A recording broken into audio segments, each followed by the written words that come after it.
¿Preguntas o comentarios que quieran hacer hasta ahí?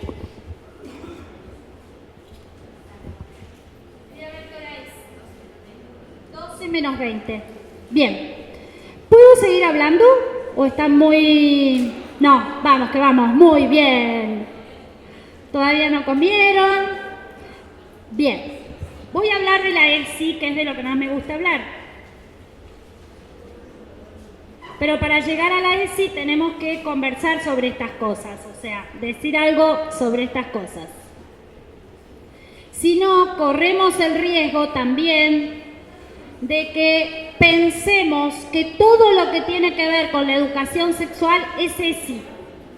Y voy a insistir todo el tiempo que no es así. 3 condiciones para que haya ESI, para que al menos 3 condiciones. 3. 1. Trabajar para los objetivos de la ESI. Estar todo el tiempo mirando cuáles son los objetivos de la ley y cómo estoy trabajando en la institución donde trabajo para esos objetivos o no. 2. Incorporar en todo el desarrollo de los contenidos curriculares los 5 ejes de la ESI, que ahora vamos a ver cuáles son. Los 5 ejes. 3. Transversalizar en todas las áreas de conocimiento la ESI.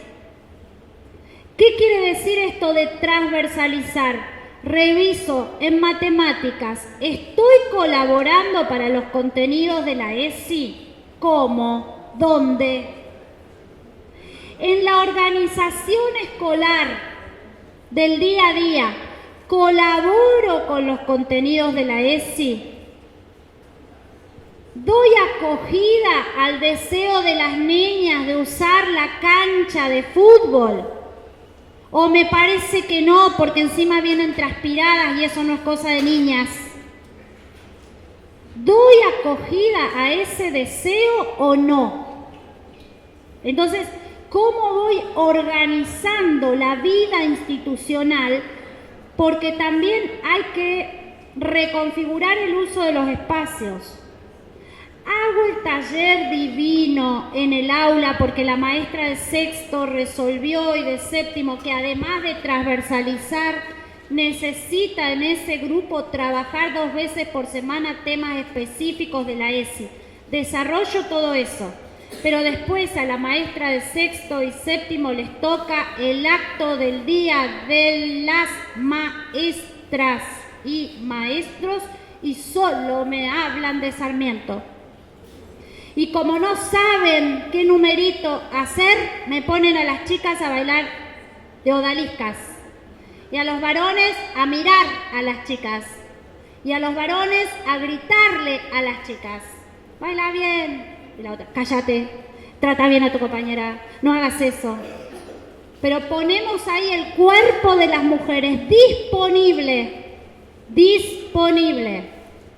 Entonces, cuando decimos que la ESI es una reconfiguración, algunas me miran y me dicen cuánto trabajo que nos estás dando. Por supuesto, porque desaprender es trabajo. Y hay que desaprender todo eso. Porque desaprender es también dedicarnos a leer y a estudiar. Porque estudian para enseñar otros temas. Quiero pensar, ¿no? Yo sí tengo que enseñar algunos temas hoy en la escuela primaria, si tomara un cargo que ya no voy a tomar, me tengo que poner a estudiar algunas cosas para enseñarlas. Bueno, con la ESI pasa lo mismo.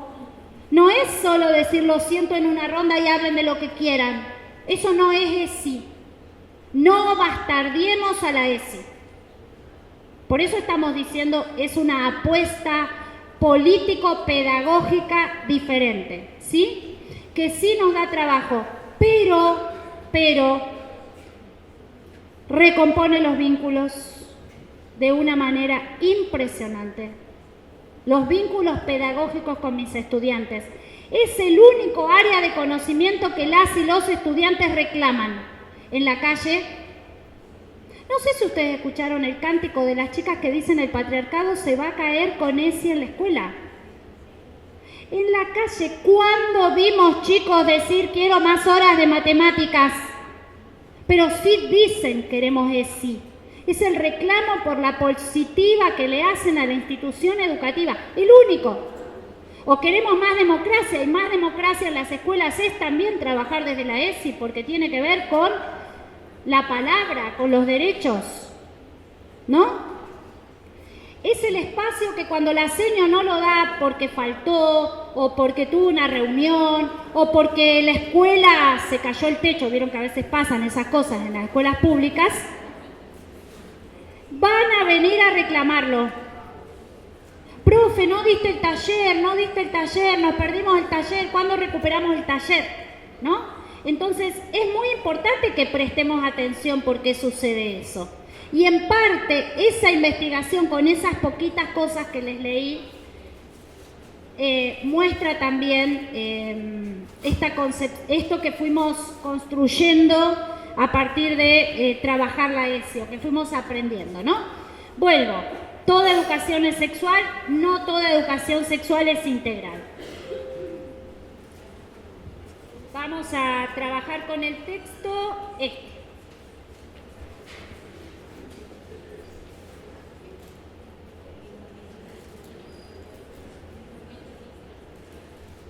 Bien. Esto que voy a desarrollar ahora es uno de los textos que ustedes tienen, el de Silvia Elizalde, la introducción del libro Géneros y Sexualidades en las tramas del saber. La Ley Nacional 26.150, ¿qué es? Es la que crea el Programa Nacional de Educación Sexual Integral. Un programa que fue creado para definir cuáles son los lineamientos curriculares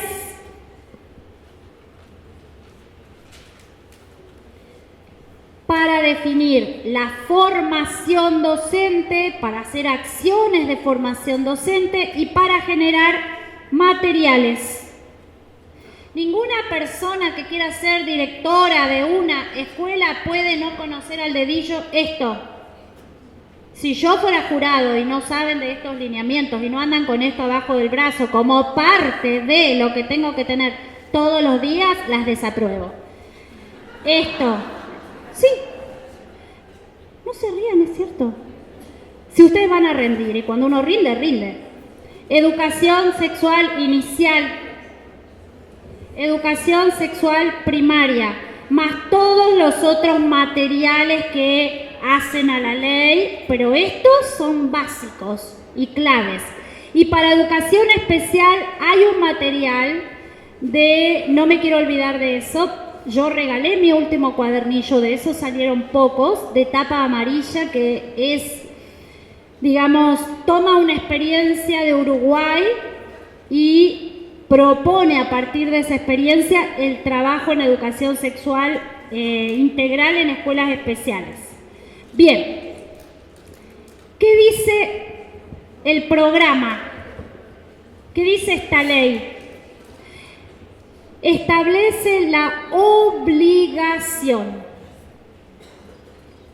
de impartir educación sexual integral en todos, absolutamente todos los establecimientos educativos del país, desde nivel inicial hasta nivel superior inclusive. Cuando decimos todo, decimos escuelas confesionales, no confesionales, estatales, privadas de gestión estatal, todas.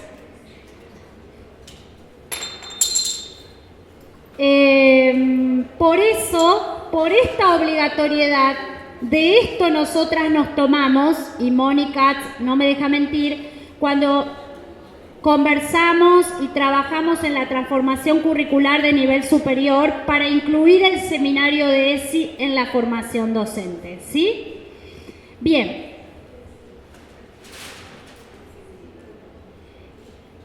En 2006, entonces, es la ley.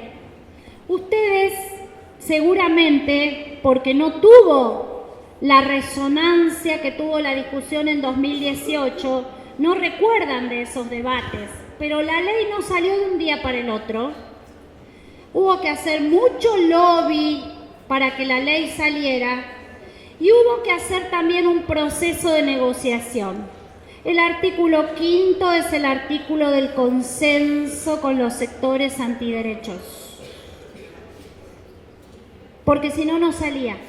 Y queríamos que saliera, ¿sí? Entonces eso también hay que tenerlo en cuenta.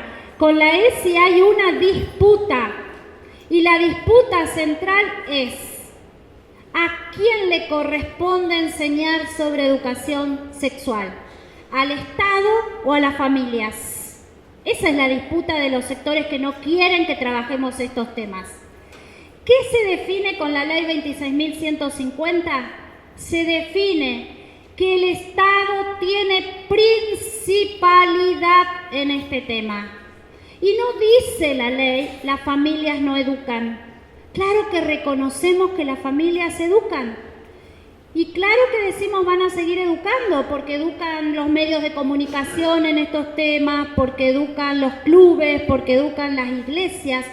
Pero lo que dice esta ley es, el Estado va a tener un rol fundamental en definir cuáles son los contenidos que deben ser enseñados, así como lo define en historia, en otras áreas de conocimiento. La diferencia es que acá estamos hablando de otra cosa, no de historia, de la historia que hicieron otros y que estudiamos, ¿no?